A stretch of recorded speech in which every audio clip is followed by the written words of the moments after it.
പലപ്പോഴും പല ജീവിത സാഹചര്യങ്ങളിലൂടെ കടന്നു പോകുമ്പോൾ നമ്മളൊക്കെ പറയുന്ന ഒരു കാര്യമുണ്ട്. ആരെങ്കിലും കാണുന്നുണ്ടോ ഈ കഷ്ടതകളും ഈ ക്ലേശങ്ങളും? പക്ഷേ 10-ാം സങ്കീർത്തനത്തില് 14-ാം തിരുവചനം പഠിപ്പിക്കുന്ന ഒരു കാര്യമുണ്ട്. അങ്ങ് കാണുന്നുണ്ട് ഈ കഷ്ടതകളും ഈ ക്ലേശങ്ങളും. അങ്ങ് തീർച്ചയായിട്ടും കാണുന്നുണ്ട്. കർത്താവ് ഉറപ്പ് തരികയാണ്.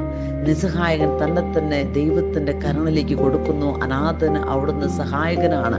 ദൈവമക്കൾ, ഈ ഒരു വലിയൊരു വിശ്വാസമാണ് ഏത് ജീവിത സാഹചര്യത്തിലൂടെ ഞാനും നിങ്ങളും കടന്നു പോകുമ്പോൾ നമുക്ക് വേണ്ടത്. കാരണം വീരയോദ്ധാവിനെ പോലെ ഞാൻ നിങ്ങളുടെ കൂടെയുണ്ട്, നിങ്ങളുടെ പക്ഷത്തുണ്ട് എന്ന് പറയുന്നവൻ ഒരിക്കലും നമ്മളെ കഷ്ടതകളിലേക്കോ ക്ലേശങ്ങളിലേക്കോ തള്ളിവിടുന്നതിനല്ല, മറിച്ച് ഏത് കഷ്ടതകളിലും ഏത് ക്ലേശങ്ങളിലും നമ്മളോടൊപ്പം ചേർന്ന് നിൽക്കുന്നവരാണ്.